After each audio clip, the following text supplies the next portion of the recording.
Martha first, listening in Tulsa, Oklahoma on the web. Hi, Martha. Hi, Hank.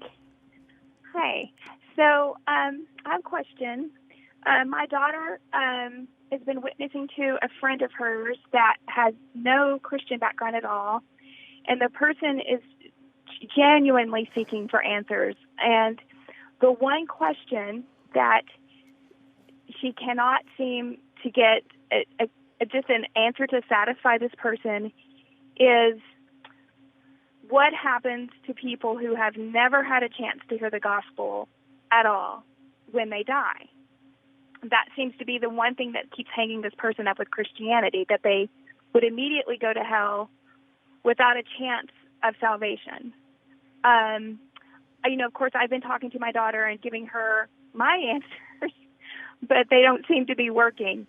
I know that that ultimately, just from my own research, that we don't go to hell based on what we don't know. We go to hell because of our sin. But the thing is that some of us get a key to get out of that option for sin, and some don't. What's a good answer that I could give to her? Okay, Martha, here's the first thing I would do. The first thing I would do is turn to the Bible, but then I'm going to give you an alliteration that helps as well.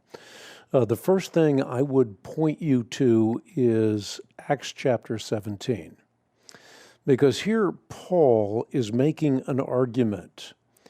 And the argument is that from one man God made every nation of men, that they should inhabit the entire earth.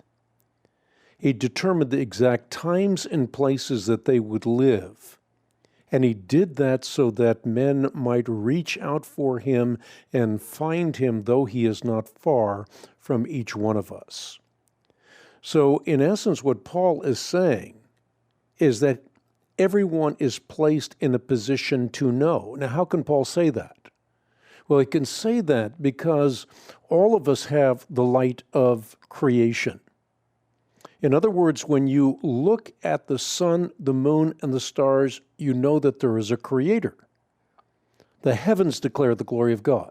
His eternal power, divine nature, clearly seen through what has been made, and therefore men are without excuse. The second thing I would point to is an internal sense that there is a God. God has written a knowledge of himself on the canvas of our consciousness. So you have creation and consciousness that point to God. And if we respond to the light that we have been given, we will also receive the light of Christ. Now, that can come through human agency, or it can come directly to us, as it did to the Apostle Paul. Then Saul turned Paul on the road to Damascus.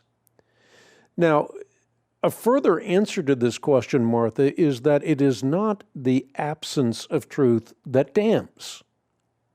It's the despising of truth that ultimately damns. And Pascal, one of my favorite quotes, and I've used this on the air over and over again, because it's so powerful, it's so poignant. He said that God dwells in enough light so that if we want to find him, we will, and in enough obscurity so that if we do not want to find him, we won't. Right. Okay, that's really good. Okay. Do you get all that? That's really good. I'm writing stuff down fast. Well, you know what? We can, the show's archived, so that's one way you can get back to it. We also have an Equip app, or you can just go to the web at equip.org and re-listen to the show.